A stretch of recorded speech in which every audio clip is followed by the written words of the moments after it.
और मोहतरम आज अपने कीमती वक्त में से वक्त निकालकर हमारे साथ इस महफिल में मौजूद हैं, तो मैं रिक्वेस्ट करूंगा रईस जाहिद साहब से, state and marketing, Raees state and marketing से कंसल्टेंट है। मैं चाहूंगा बहुत सारी तालियां होंगी रईस जाहिद साहब के लिए।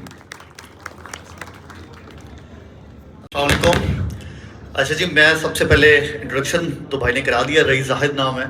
और इस टाइम मेन मोटरवे M9 के जो चंद अच्छे नाम हैं जिनके साथ हम काम कर रहे हैं, उनमें से गुलशन बुलारी भी आपके सामने है कि ये प्रोजेक्ट भी जो हमने क्राइटेरिया बनाया हुआ है कि जिस क्राइटेरिया पे हम प्रोजेक्ट चूज़ करते हैं, तो उनमें स्पेशली गुलशन बुलारी जो है वो बहुत अच्छी रैंकिंग के साथ है। और जिन जिन प्रोजेक्ट पे हम काम कर रहे हैं, हमारी कोशिश होती है कि उसकी तमाम पहले वेरिफिकेशन करें, उस पर जो लीगल मैटर्स हैं, बिल्डर्स का बैकग्राउंड स्पेशली, तो वो सारी चीज़ें चेक करने के बाद ही हम ऑन बोर्ड कर रहे होते हैं। तो ऐसे में स्पेशली जब हमारी मुलाकात हुई कर्नल साहब से, तो उसके बाद हमारी तसल्ली बाकी तो हम लोगों की तरह हो गई है अल्हम्दुलिल्लाह। और एक और चीज़ बताना चाहूँगा कि देखिए, इस टाइम हम ये समझते हैं कि आगे आने वाला टाइम जो है वो मेन मोटरवे M9 को ही चार चांद लगाएगा।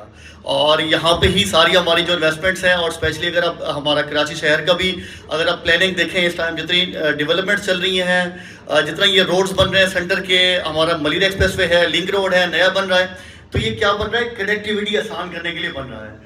ये सिर्फ मैं नहीं समझता कि सिर्फ 2 या 3 रोड हैं, ये पूरे का पूरे शहर एक तरह से हमारा उठ के इनकी एक्सेस M9 के ऊपर बहुत आसान हो जाएगी। फ्यूचर में जब एक्सेस आसान होती है, ये गेम चेंजर होती है एक्सेस। कोई भी बड़ी रोड बनती है तो वो एक बड़ी आबादी को एक जगह पे एक्सेस दे देती है, आसानी दे देती है। अब लोगों के लिए इस टाइम मेन मोटरवे M9 के ऊपर घर जाके बनाना रहना कदरे मुश्किल है। लेकिन अगर हम देखेंगे अगले 5-10 सालों में जो जो प्लानिंग है सिंध गवर्नमेंट की, मलिर एक्सप्रेस वे कंप्लीट होने के बाद, स्पेशली लिंक रोड कंप्लीट होने के बाद, तो एक अच्छा खासा जो है हमारा फुटफॉल मेन मोटरवे M9 के ऊपर जाएगा।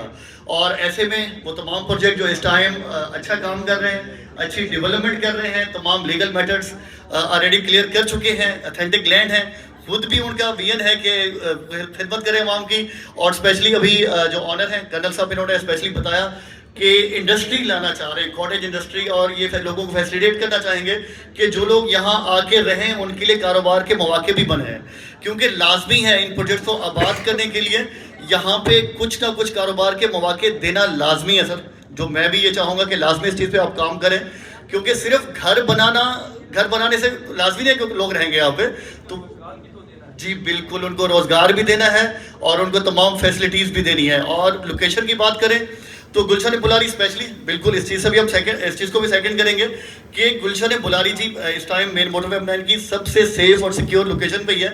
और इस चीज़ का आइडिया आपको तभी फ़ौरन हो जाएगा जब एक दफ़ा विजिट करने चले जाए साइट पे, तो आपको लोकेशन का आइडिया हो जाएगा कितनी सेफ और सिक्योर है।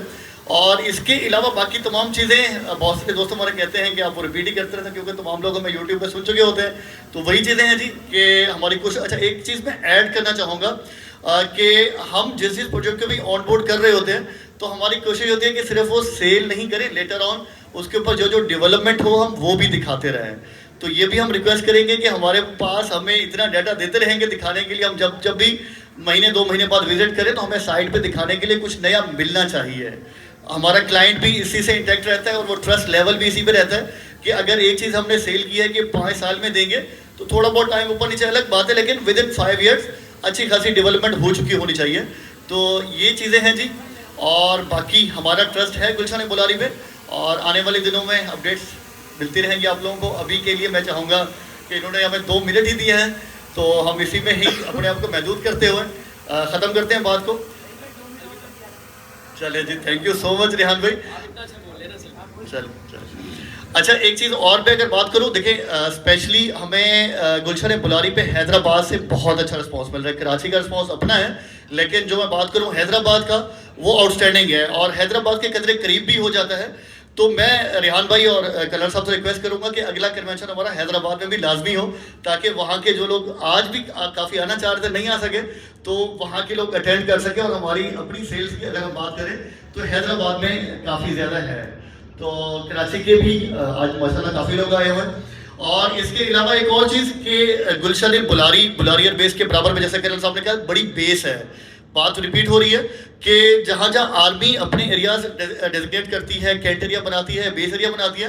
अच्छा एक चीज़ मुझे भी याद आ रही है, इस प्रोजेक्ट में हमारे पास इवन सरगोजा से और पिंडी से भी एयरफोर्स के रिटायर्ड जो जवान हैं उनने कांटेक्ट किया कि हम बल्क में यहाँ पर इन्वेस्टमेंट करना चाहते हैं।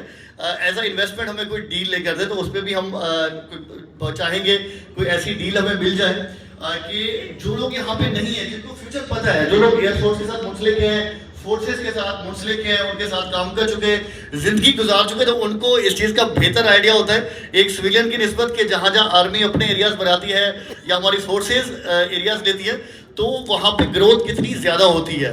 तो ये भी हमारे लिए बड़ी अच्छी बात है कि इस प्रोजेक्ट का हम हिस्सा हैं और हम उम्मीद करते हैं कि ये प्रोजेक्ट ऐसे ही फलेगा फूलेगा और हमारे तमाम क्लाइंट जो यहाँ इन्वेस्टमेंट कर रहे हैं, जो आने वाले दिनों में करेंगे, उनको यहाँ पे घर बनाने का मौका भी मिलेगा।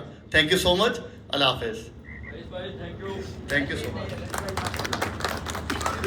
Sir, wonderful. आपने काफ़ी डिटेल में जो है वो ब्रीफिंग दी और डेफिनेटली कर्नल साहब भी काफ़ी ज़्यादा इससे महसूस हुए और हाज़रीन महफिल भी मैं देख रहा हूँ कि माशाल्लाह काफ़ी ज़्यादा जो है अब इंफॉर्मेटिव जो कंटेंट है वो हम तक कन्वर्ट हो रहा है, मुंतकिल हो रहा है।